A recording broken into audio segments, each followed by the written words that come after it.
I let you finish, right? No, I let you finish. We're gonna have respect. Don, I let you finish. Don, you're on the defensive. Don, you're on the defensive right now. He's not trying to attack you. Because I am, because conversation because you when one person speaks, the other listens. So when you were speaking, I stayed quiet. And if you don't mind, let me finish, and I'll let you speak as long as you like. Respectful conversation, civil society. I'm not quite sure. Let me finish. Let me finish what I'm saying. You're not going to interrupt me, Don. Let me finish what I'm saying, and then I won't interrupt you. That's how it works. So how many days have you been a Muslim for? I guess I would say I said the words and everything when I went to the mosque, but I was pretty private about it for a while, and because I trying to, as a public figure or whatever, you don't want to seem like you just look what I just did. I just went to the so I was pretty private about it, and I've been reading more, and I think it's been about a month. It's been wow. Yeah. Wow, subhanallah. That's amazing, man. That's beautiful. So what would you say, and I know you discussed it a bit, but what would you say is the biggest difference now that you're Muslim in your life? The biggest difference is sometimes I would have these moments where I would feel down, and I would just lay down in bed and kind of just numb to think, because I used to be a nihilist for a long time. Wow. I really believed in nothing. I even made videos back on YouTube before I even started streaming. It's hard to find these videos now, but I made a video called "Nothing Happens for a Reason." And that was a response to this video I made called "Everything Happens for a Reason." Basically, I said nothing matters, who cares? And I had this dark time for a while because I didn't see any proper role models. I didn't see anybody who we're supposed to look up to. We pretty much had to listen to the government. I didn't believe in them, and I was kind of just pretty upset about everything. And I was fuck everyone. I don't care about anything. Nothing matters. I'm just gonna do drugs and cope. And nothing matters. My impact on the world. This is genuinely but this is what I was thinking, and I was echoing this. I was making videos about this, and then even before that, recently, I would just I'd have these moments just nothing, whatever, nothing matters. But now having a specific faith and a belief, it's just you don't want to waste any time. I've been more efficient. I would say I'm more awake. I'm less tired. I have a clearer purpose. I want to be more mature, and I'm thinking about marriage and how I want to raise my children more. Just I want to have a more clear direction for my future.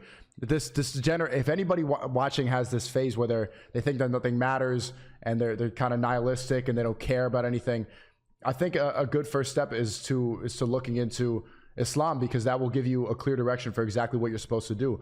In the Quran, there's a guidebook for how you're supposed to live your life. It tells you everything that you're supposed to do.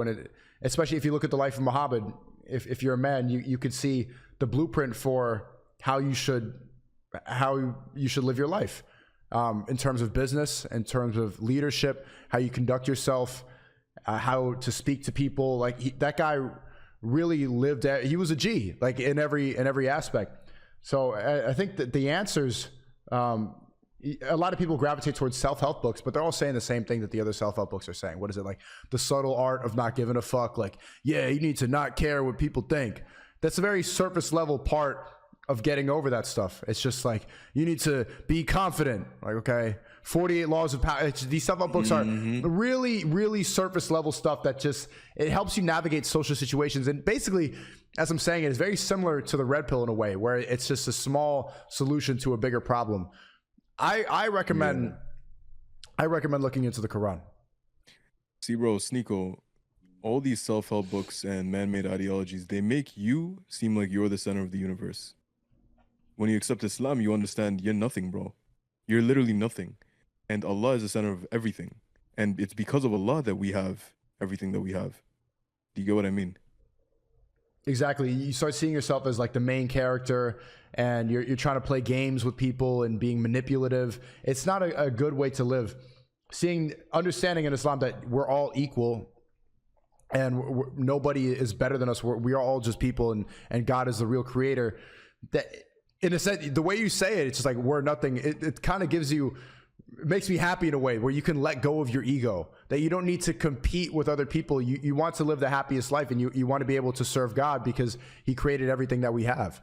That's the most important role that we could play as people. So I think that with faith, it's easier to be more centered and be able to see a lot of these program mechanisms, because ultimately, if you don't have a specific faith, if you don't believe in God, then someone else is going to replace that for you. If you are godless and say you want to be an actor or you want to be a rapper, then your God becomes a celebrity. It becomes the most famous rapper. It becomes the most famous actor. You end up worshiping those people because you need something to submit to. And so people will choose fame to submit to, or they'll choose music, or they'll choose lust. There's always something that replaces that. And I think when you see the world from that lens, that you need to have something to submit to, and that the best thing to submit to must be the one creator of the universe. That makes the most sense. Just logically, the universe had to be created by someone, and we shouldn't worship a man because men are equal to us. And when that's how I think I'm thinking more clearly than I ever have before. That this is the most logical way to approach the world, and I feel more ready than ever to have children and to continue to my growth as a man. But yeah, I don't think most people are ever going to think outside the box because of all of the amount of distractions. I've had it too. Like you will see someone, and you've definitely seen people. You're in Canada, which is one of the most brainwashed bot places in the, like they submit to the government. They love control. Canadians love being told what to do by daddy government. That is their God. And those types of people, you'll see them, they'll just sit here and you'll hear the noise of TikTok blasting out blah, blah, blah, blah. And they have no time to think for themselves.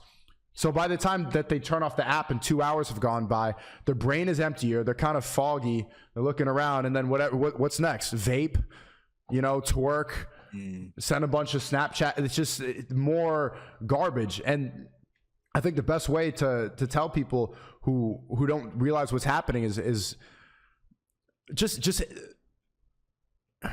I don't want to tell people to convert, but just I think a lot of these people. No, these people, because it's not, most people are not going to be able to convert overnight, but you need to analyze like everything in your life and what you're doing, and think about if it has a positive or negative effect on you. I don't think even people think about that. I don't think people analyze their actions every single day, what's going on in their head. You know what I like about Islam too? Music is haram, because music is programming. And ever since I realized that, I'll go to the gym and I'll hear the music that they're playing, and like you could put on noise canceling, but you have to listen to it. So I'm listening to it, and you just hear every single one of the lyrics. Like even this Bruno Mars song, which I liked when I was a kid. It's like, today I don't feel like doing anything. Oh, the lazy song. Yeah. I just want to lay in my bed. And it's like, yeah. Oh, but then you listen to what all he's doing is, I don't know what it's called in Islam, but in Christianity, you say that he's just advocating for sloth. He's saying how happy he is to do nothing, to sit down. I just want to be lazy, lay in my bed, and picking up the phone, leave the message at the tone, because today I'm doing nothing at all. And it's just nothing. That is how you become a slave. You do nothing, and then someone's going to tell you what to do. And that's why I agree with Islam fixes a lot of the problems in the West. Alhamdulillah. Let me ask you this then, Sneeko. This whole journey of finding one thing that you are a slave to, whether it's music, whether it's drugs, whether it's concerts or whatever, and making this one being that you submit to, Allah, God, how was your journey into this? I really want to know this, because Allah says in the Quran that sometimes there's many people that are, astray, and Allah will allow them to be further astray because of their own wrongdoings and all that. And at that point, it's kind of difficult to kind of unplug from the matrix.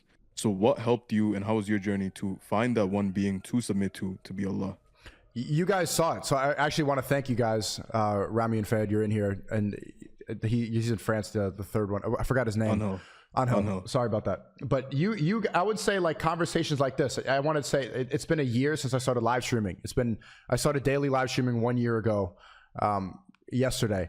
And that journey, just kind of being degenerate, I was smoking weed, not having a clear direction, and just like kind of upset, that feeling that I was programmed and not knowing what was going on. It took a year. It was a year of having these conversations with guys like you, of traveling the world, talking to different people, seeking out the right information. And I always seek it through comedy and entertainment.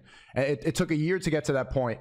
And you saw a big part of that journey, like especially when I was when we had that stream after I got in trouble for mocking the prayer and stuff like that. And that helped me going through that publicly, helped me, I think, go through that journey faster, because you get the response from everybody. You have constant debates. You're around more people. You're constantly having these types of conversations. You have to challenge your psyche. A lot of people will choose to just live in ignorance. Ignorance is bliss. They don't want to have to challenge these things. They get complicated. There's this reason that there's this sentiment in the West where you say, you never discuss your salary. You never discuss politics. You don't talk about religion on it. So what are you going to talk about? What else is there to talk about besides money, besides God, besides what's going on in the world?